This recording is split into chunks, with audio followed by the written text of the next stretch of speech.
Buenas tardes, bienvenidos.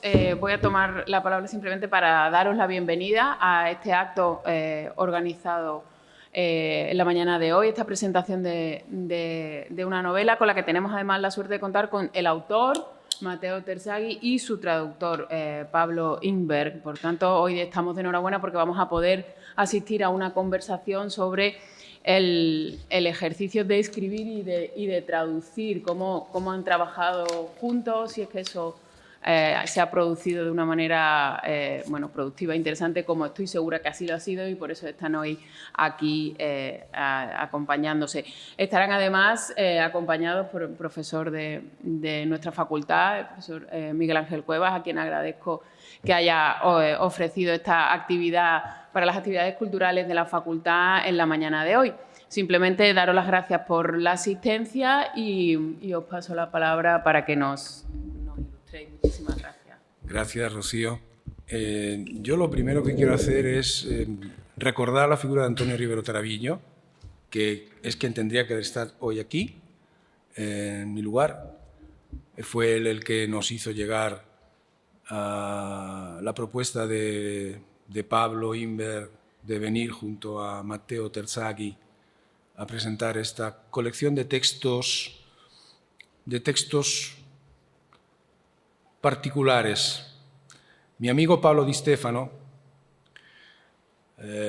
reseñando en el Corriere della Sera este libro, hablaba de ponía entre paréntesis mini relatos. Hay algunos fragmentos de este libro que rozan el aforismo, otros que se van hacia una dimensión ensayística, otros que incursionan en el territorio narrativo, y justo esa mezcolanza de registros permite negar el estatuto de todos y cada uno de ellos aplicable a la totalidad del texto. O sea, el texto no es un texto de relatos, no es un texto de ensayos, no es un texto de aforismos, siendo como es un texto de todo eso. Entonces, el texto está probablemente en los intersticios entre todas esas coerciones o costumbres genéricas. Repito, la propuesta vino de la mano de Antonio Rivero Taravillo. Antonio Rivero Taravillo, como sabéis, murió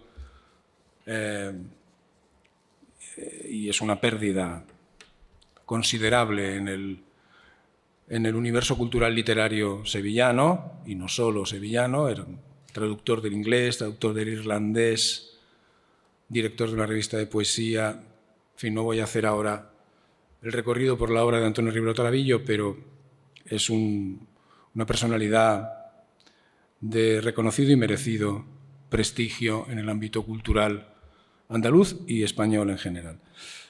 No pudiendo estar aquí Antonio, me ocuparé yo de presentar a Matteo Terzaghi y a Pablo Ingberg.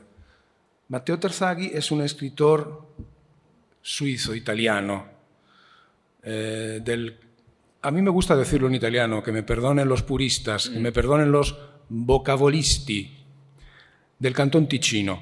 No me gusta decir Cantón Tesino, me lo perdonáis, digo Cantón Ticino. Me pasa lo mismo. Vive en Bellinzona. Tierra esta que en mi recuerdo está, y ahora explicaré por qué, unida íntimamente a la memoria de Pier Paolo Pasolini. ¿Por qué? Porque el primer crítico pasoliniano, quien por primera vez se dio cuenta de la inmensidad artística de aquel jovencito poeta de 20 años, que eran los que tenía Pasolini cuando publicó Poesía Casarsa en Friulano, el primero fue Gianfranco Contini, que vivía en el Cantón Ticino y que enseñaba en Lugano.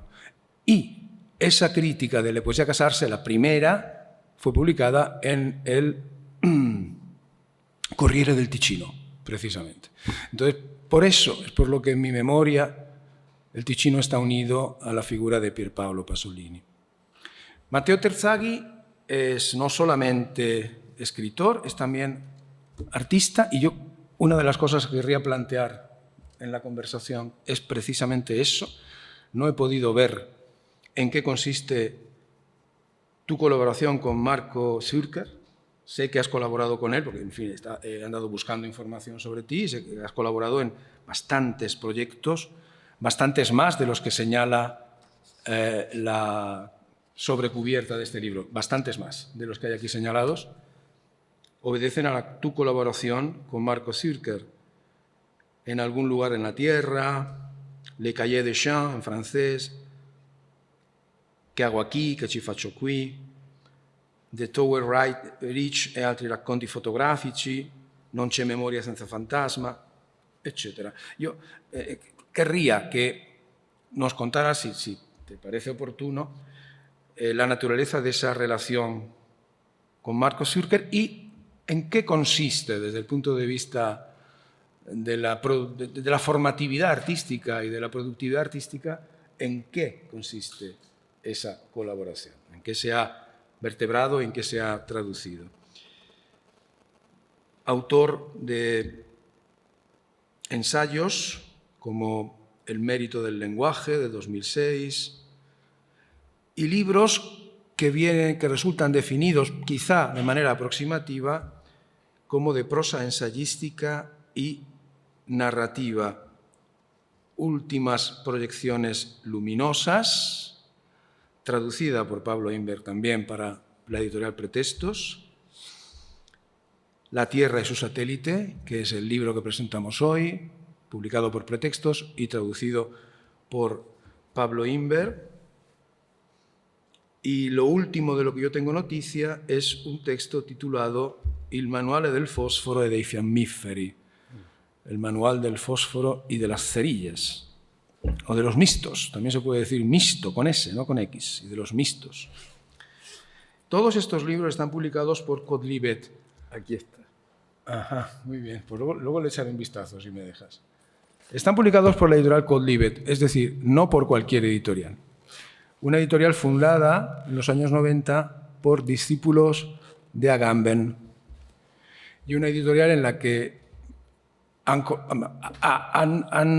publicado textos, pues, escritores de la talla, por ejemplo, de Michaud, por ejemplo, voy a mirar la chuleta porque no me estoy acordando ahora muy bien, por ejemplo, de Deleuze,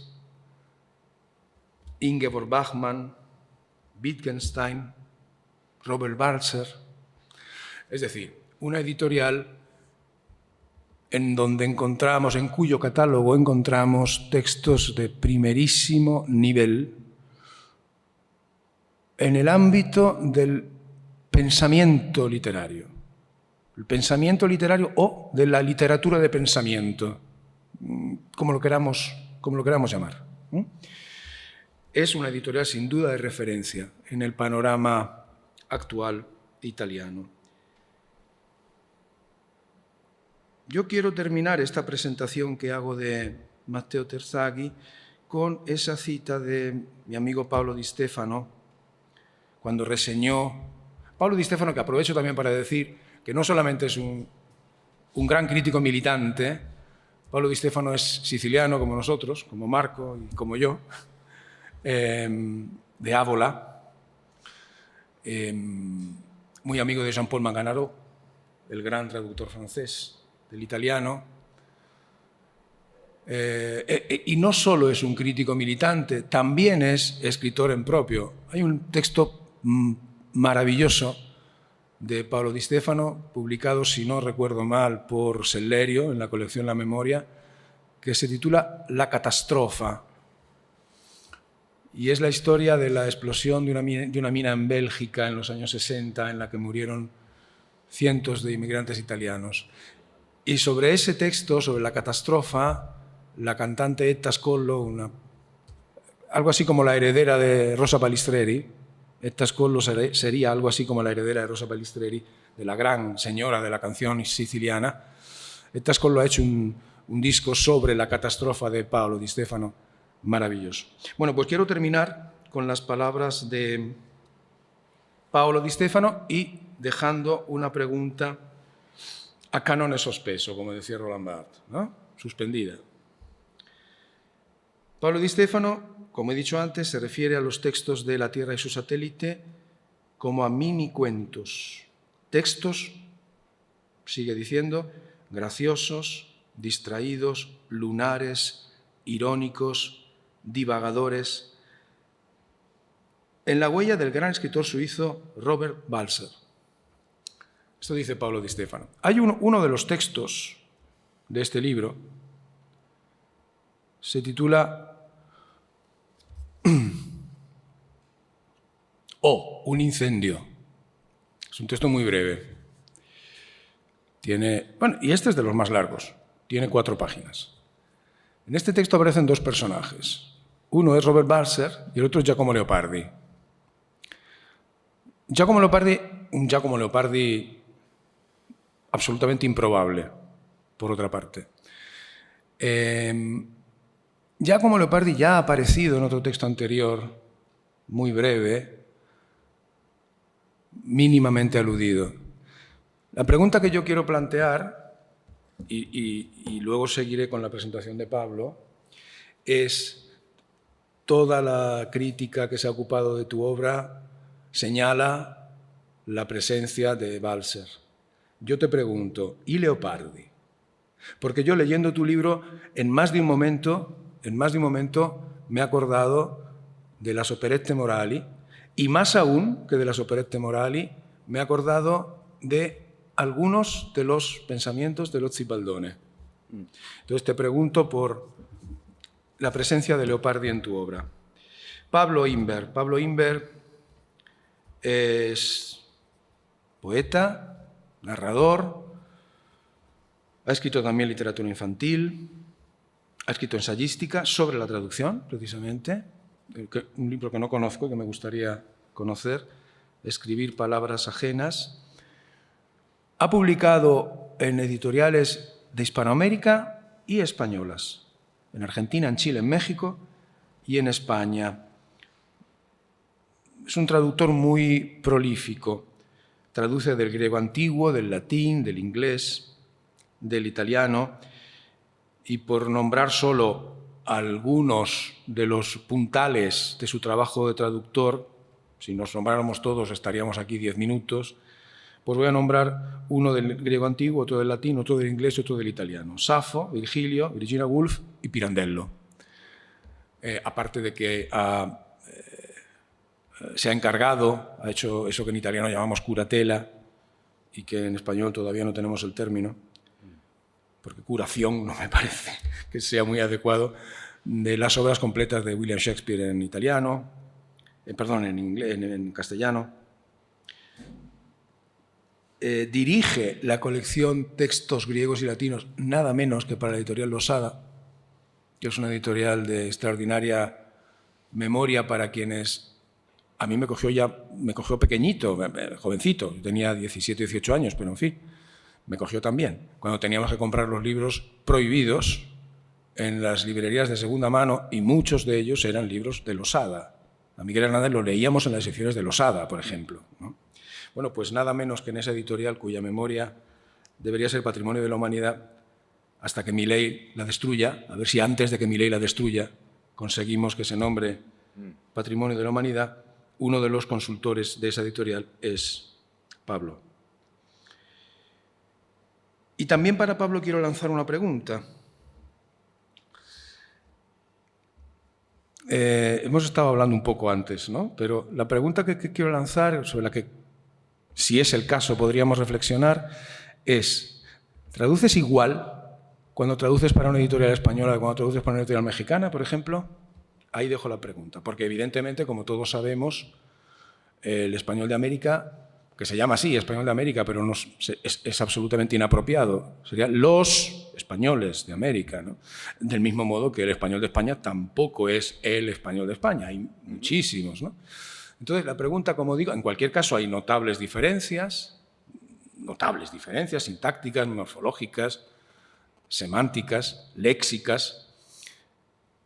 Repito, la pregunta es: cuando traduces para pretextos o cuando traduces para Losada, ¿traduces en el mismo nivel de lengua o no? Y ahora ya poneos a dialogar entre vosotros. Ok. Primero, la lista de agradecimientos, que si pudiera hacerla toda, también me llevaría 10 o 15 minutos, así que trataré de ser breve. Primero, como Miguel, voy a recordar a Antonio Rivero Tarabillo. Yo lo conocí de manera virtual hace un par de años. Yo estaba traduciendo la poesía de Paul Muldoon, un poeta irlandés que vive en Estados Unidos hace muchos años, tremendo poeta, que usa bastante frases o palabras en irlandés. Entonces, obviamente, yo no voy a traducir al castellano porque traduzco lo que está en inglés y dejo lo que está en irlandés, pero quería saber qué querían decir esas palabras y ponerlas en una nota para los lectores. Entonces, buscando a alguien, un amigo, también poeta y profesor universitario de literatura inglesa en Buenos Aires, de la Universidad de Buenos Aires, me puso en contacto con Antonio Rivero y él muy generosamente me hizo yo le hice la lista de todas las palabras y frases que había en irlandés y él me las tradujo.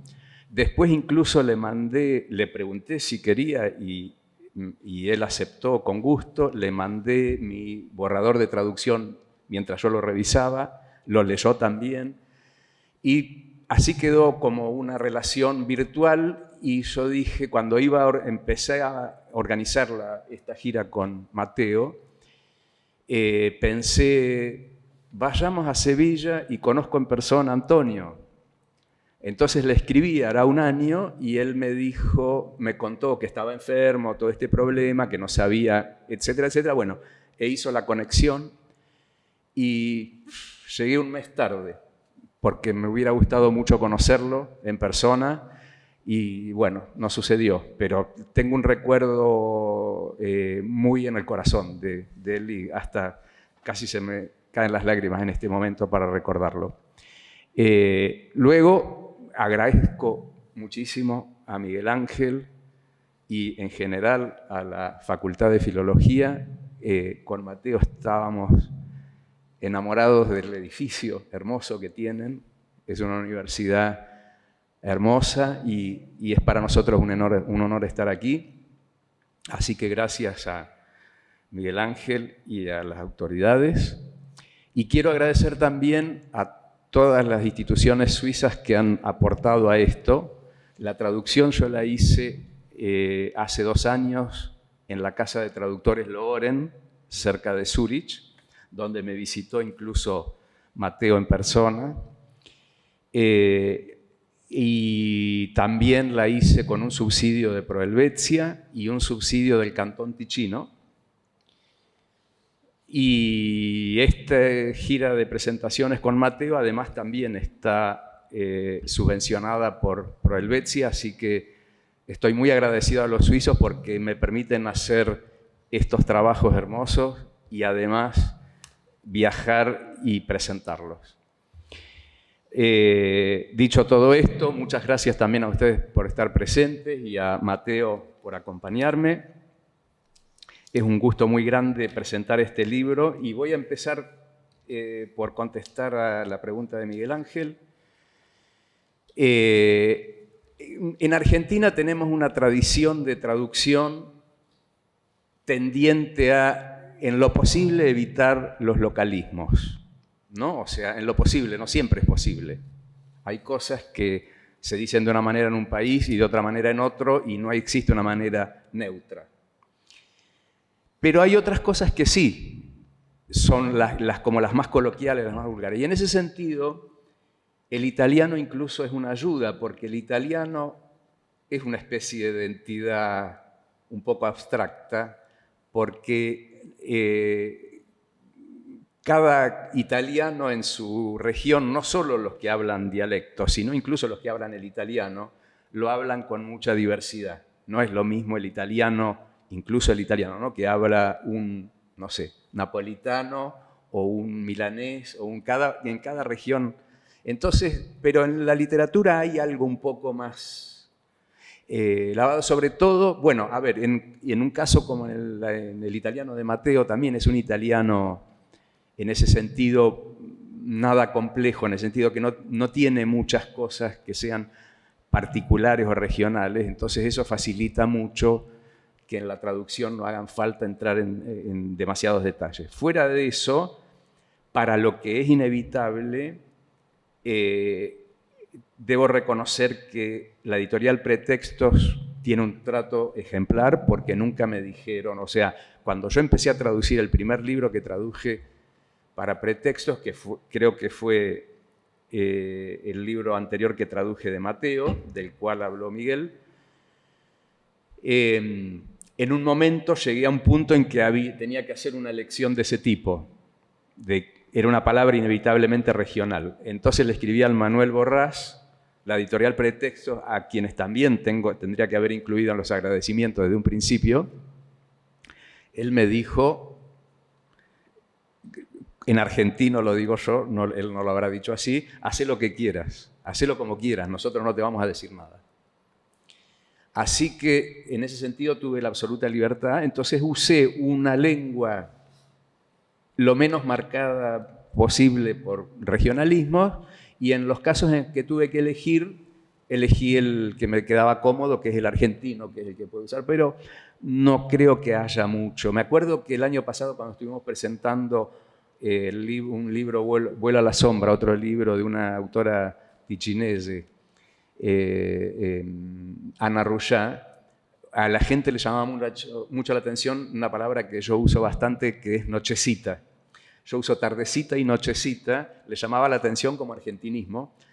Para esa palabra intraducible para nosotros, que sería sera en italiano, soir en francés, evening en inglés, que es ese horario indeterminado cuando ya no es de la tarde, pero puede llegar hasta la medianoche, llegado el caso. Y para nosotros, en castellano, es como que es el día, la mañana, la tarde, y cuando oscurece ya es la noche. Entonces, ese interreño ahí intermedio es muy difícil de traducir, de encontrarle algo equivalente en castellano, y yo para eso suelo usar tardecita o nochecita, que es una manera de decir algo que está ahí entre medio, y llamaba la atención como argentinismo. O sea, puede haber algunas palabras de ese tipo, pero no más que eso. Y creo que más o menos lo mismo vale cuando traduzco para México. No uso el voceo argentino, porque el voceo lo habla un 10% de los hablantes del castellano, entonces uso el tú, que usa el 90%. Pero fuera de eso, no, me parece que más o menos he contestado tu pregunta y no quisiera alargar mucho. Yo, para empezar un poco la conversación, primero lo vamos a dejar responder tu pregunta y después la continuamos, pero con respecto a esto que decía, la verdad es que la presentación que hizo Miguel Ángel me parece perfecta, me ahorró de muchas cosas que podría haber dicho. La palabra que yo suelo usar para describir los textos que componen este libro es cuentensayos, porque no son ni cuentos ni ensayos y son las dos cosas. Incluso, como dijo Miguel, también por momentos roza el aforismo. Bueno, yo quería, en el libro Oficina de Proyecciones Luminosas, que es el libro anterior de Mateo que yo traduje, el elemento unificador, podríamos decir, del libro es la relación con las imágenes. Por eso el título de alguna manera lo indica, ¿no?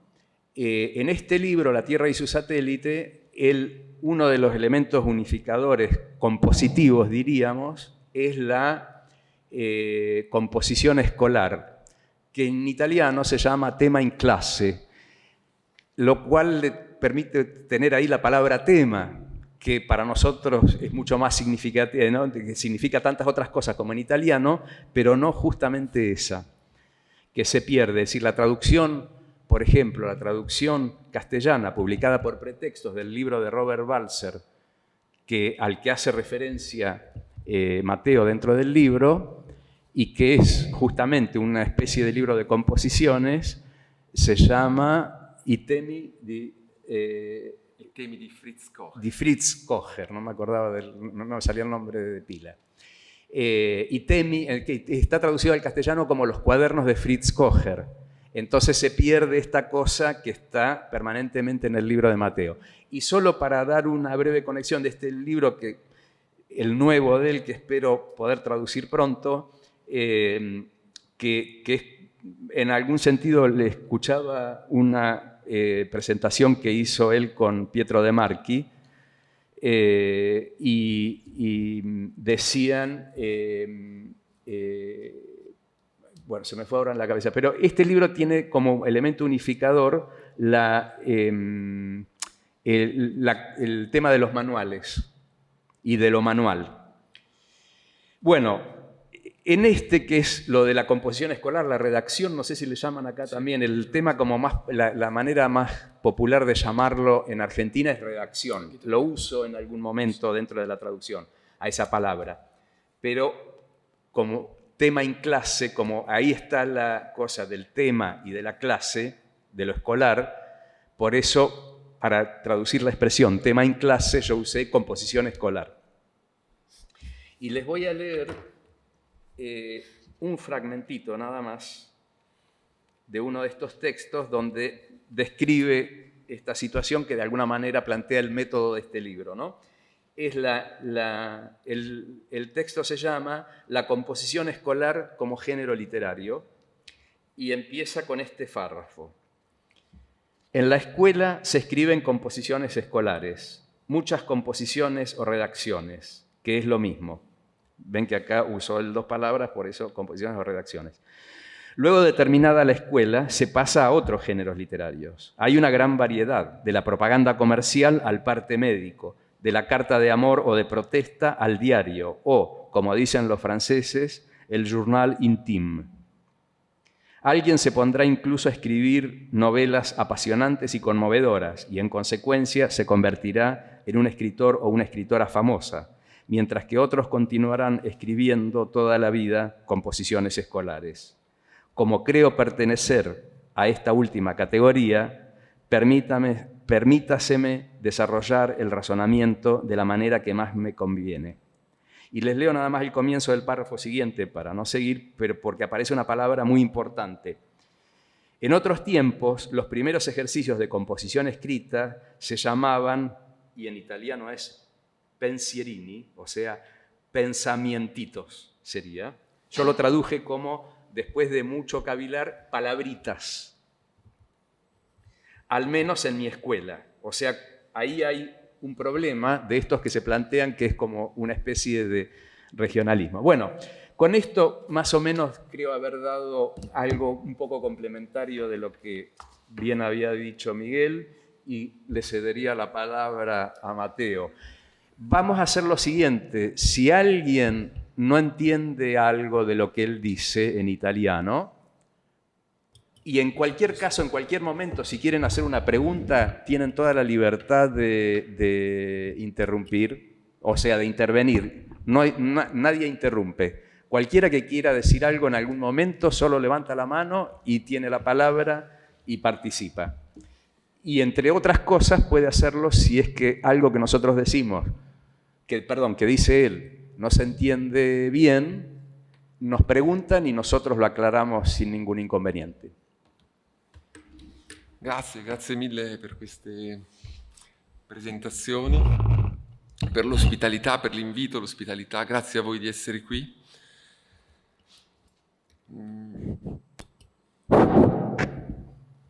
Funziona. Riprendo una parola che ho colto nella presentazione e che per me è giustissima rispetto a questo libro, che è in spagnolo, non so, ma corrisponde credo alla parola italiana interstizi. Hai usato questa, hai parlato di generi, forme diverse, generi testuali diversi e di interstizi, e dicendo anche che il libro sta in questi interstizi. Per me questa è una cosa molto precisa, che coglie precisamente quello che penso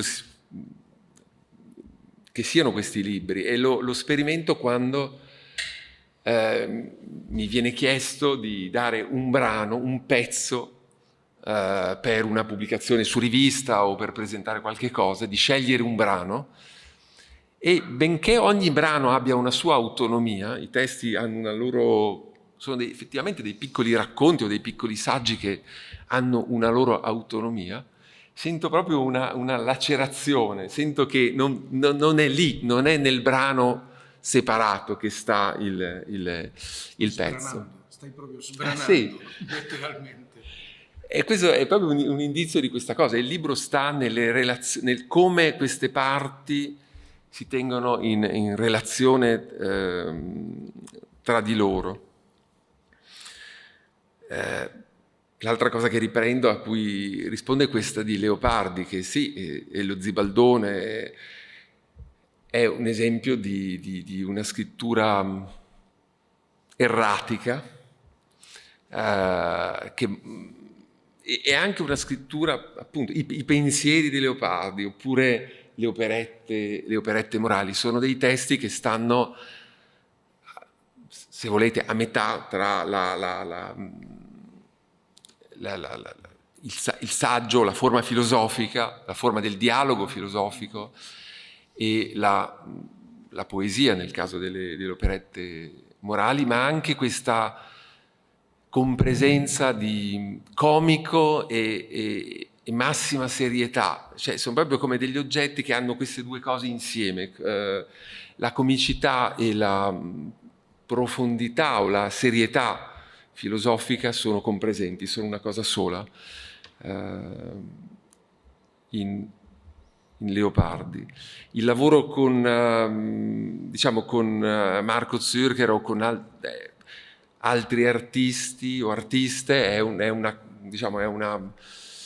cosa che mi accompagna dall'inizio del mio lavoro di scrittura. Non tanto, non mi percepisco come un artista, ma come uno scrittore che collabora spesso con artisti, molto con Marco Zürcher, ma anche con altri, sempre in un lavoro di composizione e di interrogazione delle immagini, e ad esempio di fotografie, come molto anche nel libro Ufficio Proiezioni Luminose. Anche lì c'è un pensare per immagini, anche lì la cosa del pensiero torna.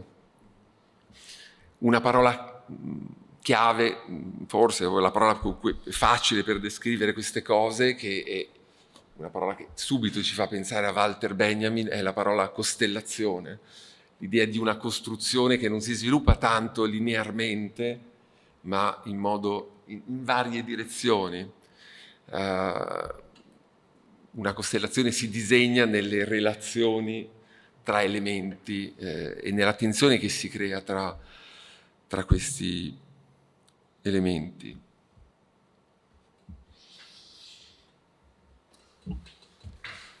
Bene, non lo so. Io pensavo questa cosa che... cierto. Me olvidé. Me puse a conversar con él. Esta mañana él me leía una serie de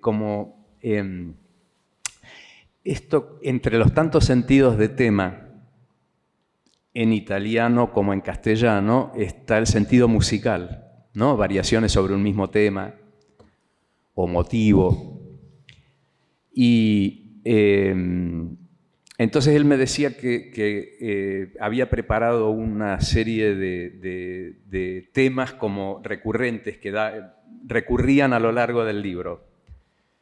Esto que a él tanto le interesa de que los textos sean autónomos, pero a su vez son como órganos de un cuerpo, ¿no? Cada uno funciona por sí mismo, pero necesita a los demás para ser un cuerpo entero.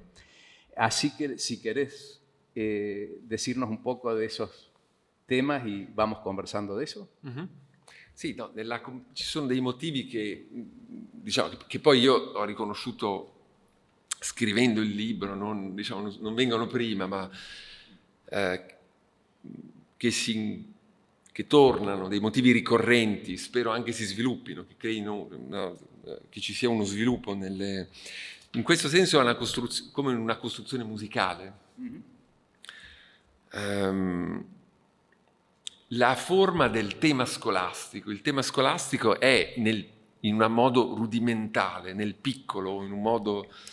è già un serbatoio di generi letterari molto, molto diversi. A scuola si chiede, non lo so com'è, ma in Spagna, ma da noi a scuola tipicamente si chiede di commentare un passo, può essere un passaggio dello Zibaldone di Leopardi, e si chiede allo studente di commentarlo, oppure un articolo di attualità,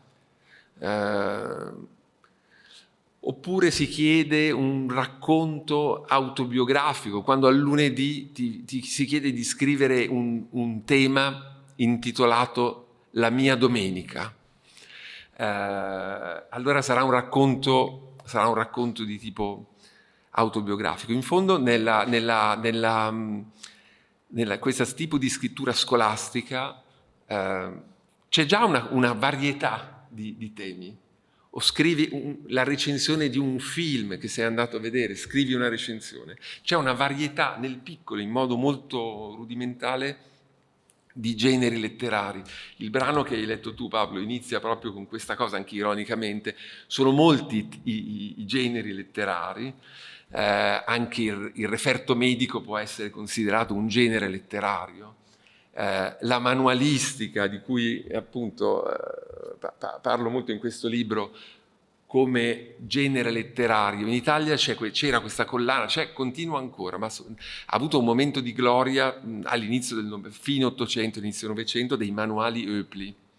Erano dei manuali, una specie di enciclopedia, ma di volumetti molto piccoli su qualsiasi argomento tecnico, come la costruzione di un pollaio alla coltivazione degli agrumi, qualsiasi argomento, i cavi sottomarini, come posare dei cavi. Leggendo questi manuali a volte si incontrano dei passaggi che hanno un loro valore letterario. Sono manuali scritti da ingegneri, eccetera. Quindi qui c'è, anche in senso ironico, nel passaggio che hai letto, un allargare l'idea di letteratura a tanti generi possibili, a tante cose possibili, perfino appunto il referto medico può rientrare nella... Però poi tutto ricondotto a una versione rudimentale che è quella dello scolaro, che scrive facendo come può, con quello che può, arraffando un po' così quello che gli si viene chiesto di fare, cose che a volte, di esprimersi su cose di cui non sa ben poco, e lo fa lo studente, lo scolaro, prendendo quello che gli viene in mente, cose di seconda mano, per comporre la sua... Però come poi continua in quel racconto, a volte nei momenti più felici a scuola, magari è difficile cominciare con questi temi in classe, ma poi succede, nei momenti più felici, ma poi per la scrittura è così, che le cose cominciano a funzionare da sole, come in un pentolone dove hai messo tante cose, si produce una reazione chimica per cui il pentolone comincia a bollire, qualcosa succede. Quella è la felicità, diciamo, la felicità della scrittura. A quel punto ti dimentichi di essere a scuola, i voti scolastici non contano più. Quella è un'idea di scrittura, per quello che anche dicevo, anche ironicamente dico, io sono uno di quegli scrittori, per alcuni tutta la vita rimarranno degli autori di temi in clase. Querría hacer una pregunta. No, lo que se me ocurría es que antes de que sigamos hablando, podríamos leer uno que a mí me gusta particularmente porque es gracioso y es breve, entonces se presta para esto, el verborrágico, el de la logorrea. Perché non lo leggiamo anche in italiano? Sí, sí. Primero lo lee él en italiano y después lo leo yo en la traducción. Recuerdo el señor Yau.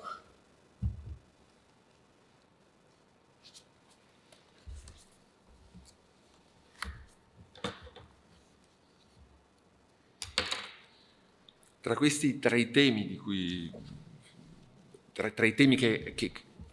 diciamo che tornano nel libro, c'è uno è, se volete per dirlo in una formula, è quello dei limiti del linguaggio. Ci sono delle zone in cui dei punti limiti del linguaggio. Qua c'è, ad esempio, è riprodotta nel libro una pagina di un quaderno, una pagina quadrettata in cui il linguaggio diventa un puntino inserito in ciascun quaderno.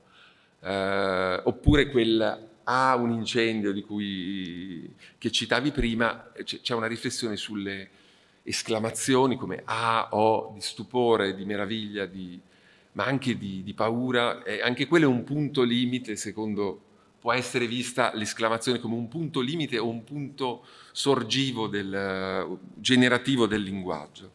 In ogni caso, qui è un altro punto in cui il linguaggio sembra spostarsi in una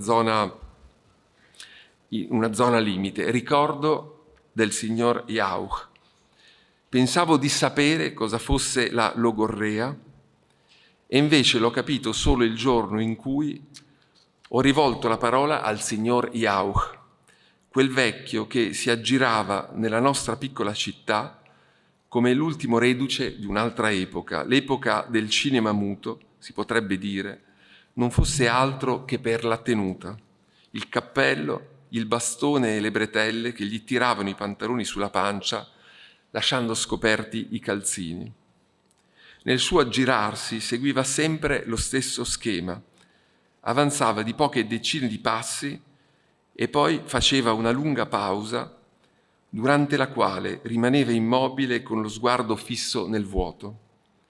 Sembrava l'uomo più pacifico del mondo, pacifico anche in virtù della sua evidente fragilità, ma la volta che mi sono deciso a salutarlo, è esploso come un vulcano e mi ha riversato addosso una quantità di discorsi che mai mi sarei aspettato, tanto che ho creduto di essere finito dentro un disegno di Saul Steinberg, con le parole che sgorgavano dalla bocca e andavano a occupare ogni angolo del foglio, affastellandosi in tutte le direzioni. Parole illeggibili, greche, ondine, svolazzi e ghirigori. In mezzo a tutto questo, però, si riconoscevano i frammenti con i quali il signor Jauch mi informava di quello che stava succedendo. Io soffro di logorrea. Quando inizio non posso fermarmi. Cosa ti è saltato in mente di parlare con me? È stata una pessima idea. Io non posso smettere, non ci riesco. Ho la logorrea.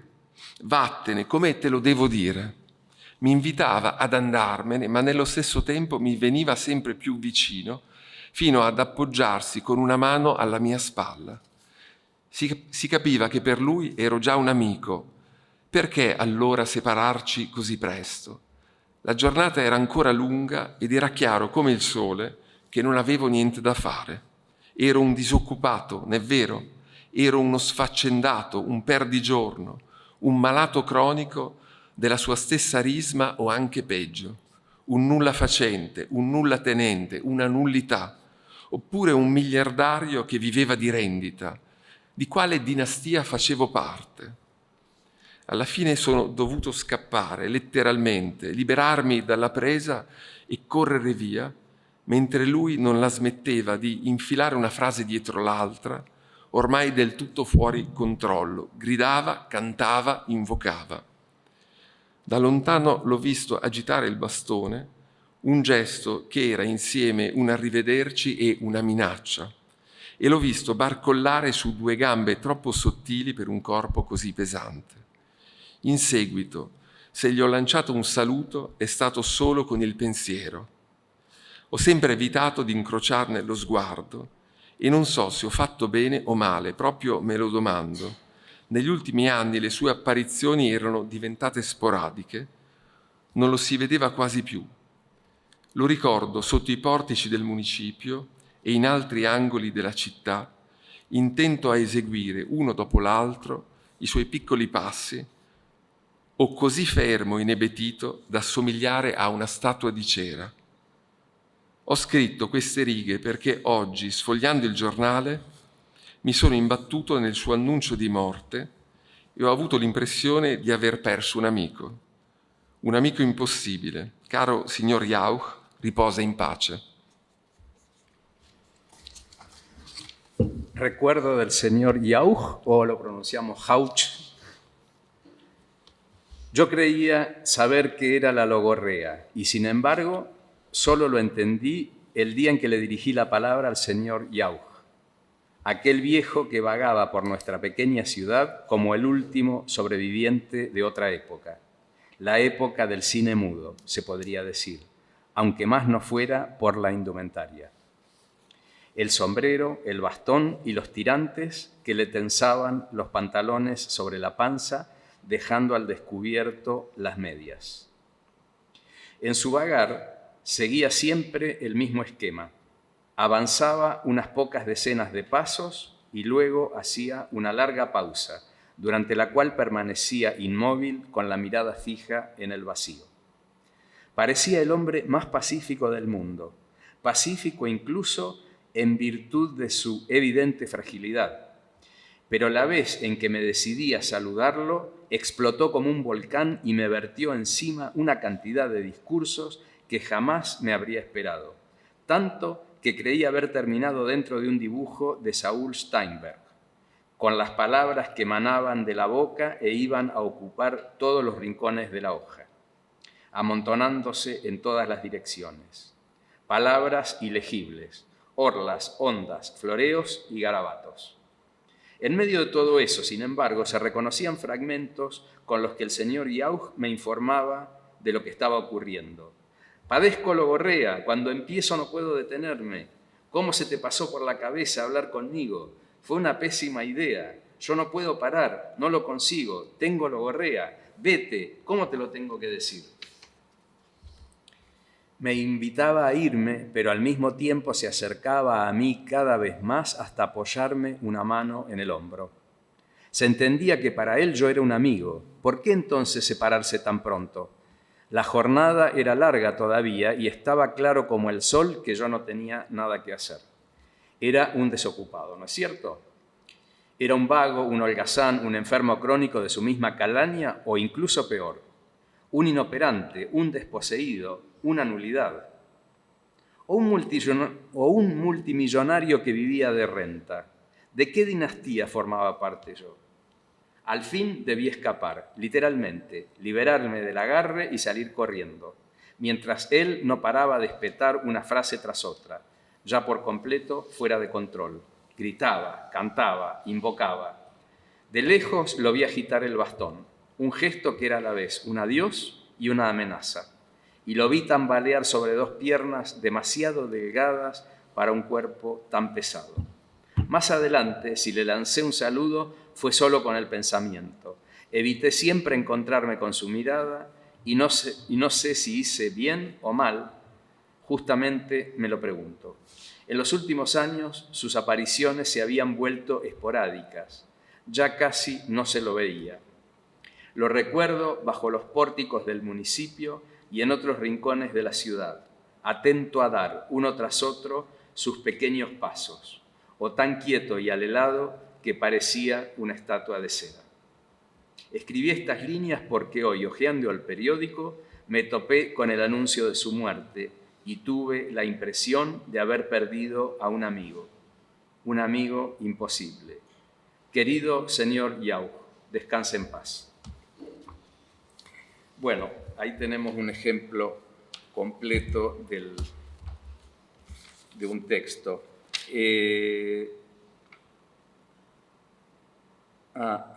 Bueno, no sé si abrir otro tema.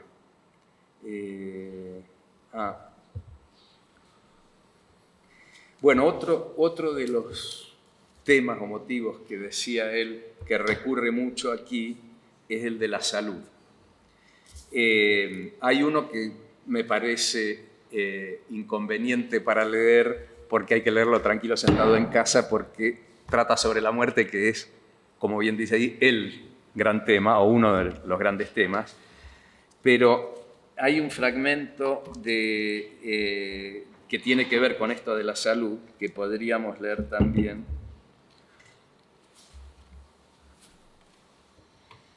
Para hacerlo, enfermedad, malattia.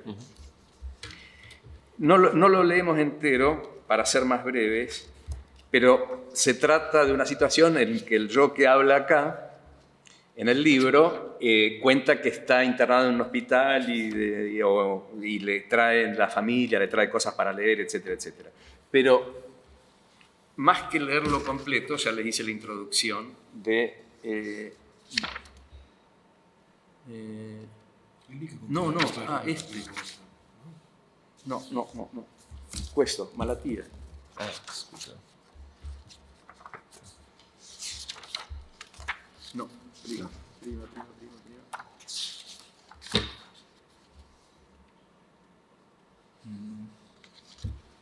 È quello dove compare Malattia, no? sì. È quello dove compare Leopardi per la prima volta. È proprio qui che compare Leopardi per la prima volta. Ah, sì. Come un malato. Ah, giusto. Come un malato, giusto. Sì, sì. Sì, anche Walser appare per la prima volta in relato con qualcosa, sono come presenze, sono come presencias, no? Así Ricorrenti. Recurrenti, sì. Tutti dovrebbero capirti. Ok, Loro due sono italiani. però habla No, mejor. è studentessa di italiano. Ok. L'ultima. Trinidad è dottoressa di ricerca in italianistica. Ok. quindi Capisce benissimo. Sí, bien. Leemos de aquí Pues en sí. adelante, sí, esta parte. Entonces, ya les hice la introducción. La primera parte habla de que está internado, niño, le traen cosas. Y acá viene la parte que me parece más simpática para leer en público. Quello della malattia e la salute è un altro dei temi, di questi temi che attraversano il libro. Sì, anche Walser al suo modo aveva un problema di salute mentale. Sicuramente il signor Jauch. Leggo questi due passaggi. Qui è dove forse è più esplicito. Il mio compagno di camera, il signor Tognetti, ha fatto il macchinista per 40 anni e infatti ora russa e fischia come una vecchia locomotiva. Di giorno però se ne sta in silenzio ed è difficile cavargli una parola. Se deve alzarsi, si muove a passettini trainando con un braccio il vagoncino della Flebo. Non va a carbone la locomotiva a Tognetti, ma ad antidepressivi. Quando moglie e figli vengono a trovarlo, lui niente, concede solo qualche mugugno. A me ha detto, diamoci del tu, perché ormai siamo sullo stesso binario. Ma poi non ha aggiunto altro, a parte appunto che aveva fatto il macchinista. Ci raggiunge un moribondo Giacomo Leopardi. Non si alza dal letto e conosce solo 2 posizioni, diritto e composto come una salma o rannicchiato come un feto. Peserà al massimo 50 kg. Alla donna che lo accompagna, difficile immaginarsi un Leopardi ammogliato, raccomanda di spedire quelle lettere ancora oggi. 2 sacche di sangue per Giacomo Leopardi, un'altra sacca di sangue per Giacomo Leopardi, più una papaya e una foresta nera. La donna che viene a trovarlo con i rifornimenti extra è una cubana dolce e agguerrita, proprio quel che ci vuole per combattere il più cupo pessimismo. Dopo 1 giorno e mezzo, Leopardi si rianima ed è un grande sollievo anche per me. Parla, gesticola e così scopro che non viene da Recanati, ma da Baden e faceva il pilota. Dopo c'è questa specie di chiusa. Tognetti treni, Leopardi gli aerei di linea. Mi chiedo se non sono finito per sbaglio, senza averne le qualifiche, io che non guido neanche la macchina, nel reparto conducenti di mezzi di trasporto. Quando esco dall'ospedale, l'ospedale è entrato dentro di me. Eppure sì, me ne torno a casa. Vi saluto e vi auguro il bene più grande, cari compagni di camera, a voi 2 e a tutti gli altri, ma non vi dico arrivederci. Ecco, posso Sì. A me questo, chiamiamolo racconto, questo sì è un'entità narrativa. Mi ha fatto pensare subito a Sette piani di Pino Buzzati. immediatamente. Non so se qualcosa c'entra o non c'entra. Io non so, è un racconto che conosco perché è uno anche di quelli che si leggono a scuola, eccetera, quindi diciamo non ci ho pensato, però è vero che questa cosa di un reparto conducenti... C'è una sorta di capovolgimento ironico, no? Mm-hmm. Lui scende finché muore, il tuo personaggio finalmente se ne va, ma non dice arrivederci. Chissà perché. Perché sì. Forse dovrebbe dire addio. Mm-hmm. Sì, sì, Dico, sì, cioè sì. il lettore Sì, sì. si chiede ma perché non dice arrivederci? Forse perché dovrebbe dire addio? No? E quindi anche se una sorta di ironico capovolgimento paradossalmente evoca, almeno a me, ha evocato questa discesa agli inferi di Dino Buzzati. Sì. Sì. Per favore. Perché questo tipo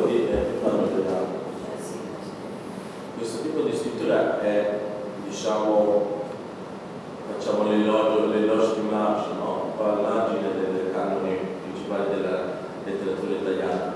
Viene molto più dal mondo argentino dell'anno breve. E volevo chiederti se appunto tu eri arrivato alle letture che poi hanno formato, poi io ti leggerò e entrerò poi nei testi, ma qui faccio un'idea generale. Un autore che su me ha avuto tante influenze che si chiama Rodolfo Guico. E se appunto sei arrivato a questo tipo di scrittura attraverso appunto il ponte che lui fa fra il mondo argentino e in italiano, perché ora è un po' diventa, il tempo fu una quasi rivoluzione, e poi se appunto magari ci è arrivato tramite, che ne so, la scrittura di Queneau che poi trasborda in Calvino e bla bla bla.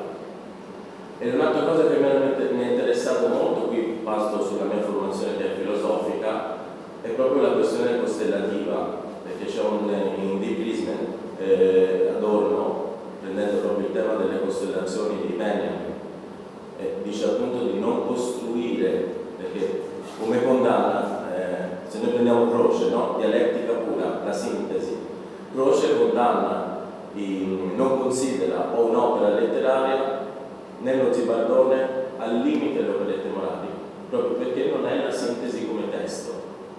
Invece Adorno apprezza proprio il pensiero frammentario che si ricostituisce come una costellazione. Ecco, volevo chiedere se anche questo aspetto della filosofia adorniana, quindi della dialettica negativa, c'è nella tua scrittura.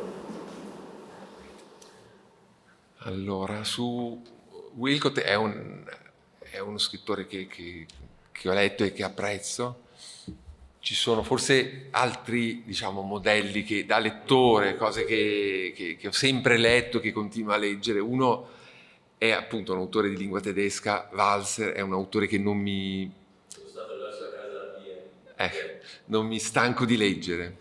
In Walser ci sono delle recensioni che iniziano come delle recensioni, poi diventano dei racconti che diventano dei saggi. C'è continuamente questo, ed è stato un maestro, diciamo, della forma breve. Ma Calvino, che hai citato, Calvino nelle lezioni americane dice, lui ricostruendo una sua, naturalmente un modo a lui congeniale, ma dice che la letteratura italiana ha una vocazione per la forma breve. Tra l'altro menziona anche, o comunque non per la forma romanzo.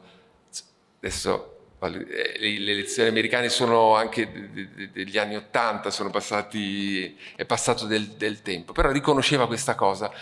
Tra l'altro citava anche le operette morali, oppure riconosceva, a proposito di generi letterari, non è il solo, ma un grande valore letterario in Galilei, ad esempio, quindi altre forme, cose che nascono come forme di una scrittura scientifica che oggi sopravvive, ci interessa come la letteratura italiana nella sua storia è piena di forme, c'è una ricchezza di forme. Il romanzo fino al Novecento ha adesso a parte evidentemente Manzoni, ma ha è una forma secondaria quasi, no?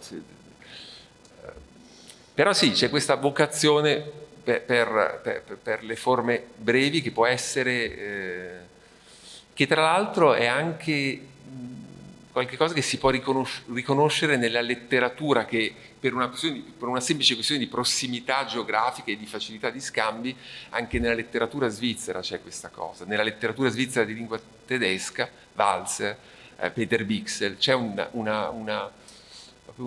interesse o forse anche il limite della forma. Nella letteratura romanza c'è questo tipo di liberezza,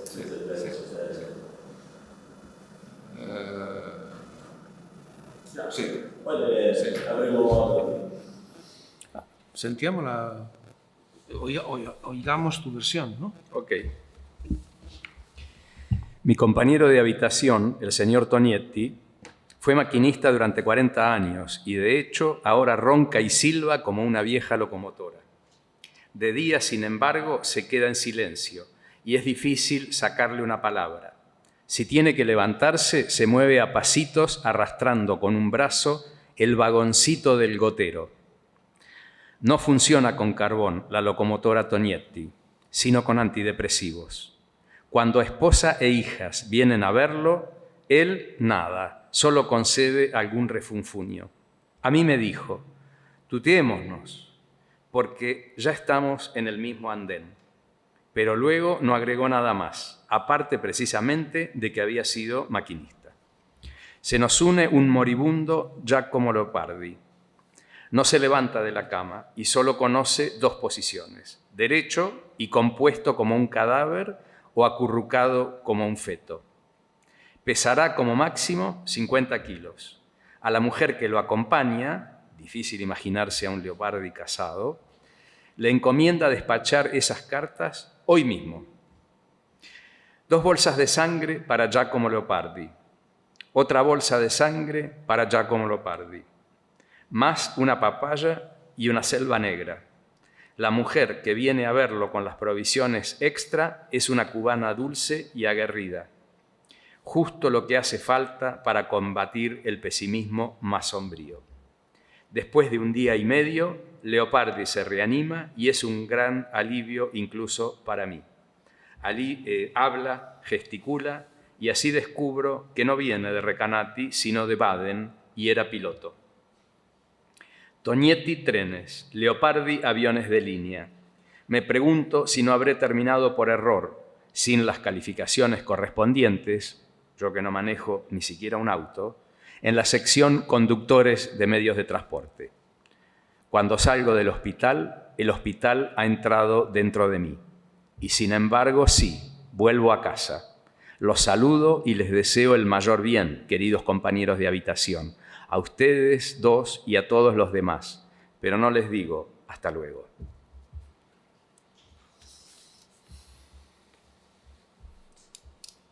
Bueno, pienso... La commedia è finita. ¿Queréis hacer alguna pregunta? ¿Volete fare qualche commento? No? Va bene, allora grazie.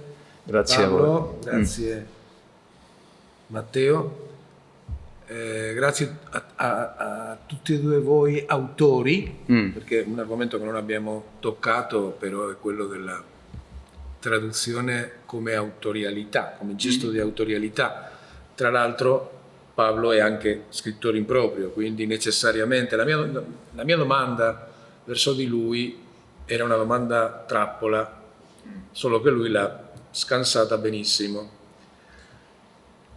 Non si traduce mai da una lingua verso un'altra lingua, si traduce da una scrittura verso un'altra scrittura, soprattutto quando abbiamo davanti a noi 2 scrittori. Ecco, quella era la trappolina che io ti volevo tendere. Ok, sì, quello Mechonic, Henri Mechonic. Bravo, è uno dei miei santi tutelari. Sí, anche Henri Mechonic dice esto de que no se traduce de una lengua a otra, se traduce de un discurso a un discurso, de una poética a una poética. Exactamente. Sin duda. Sí. Bueno, muchas gracias.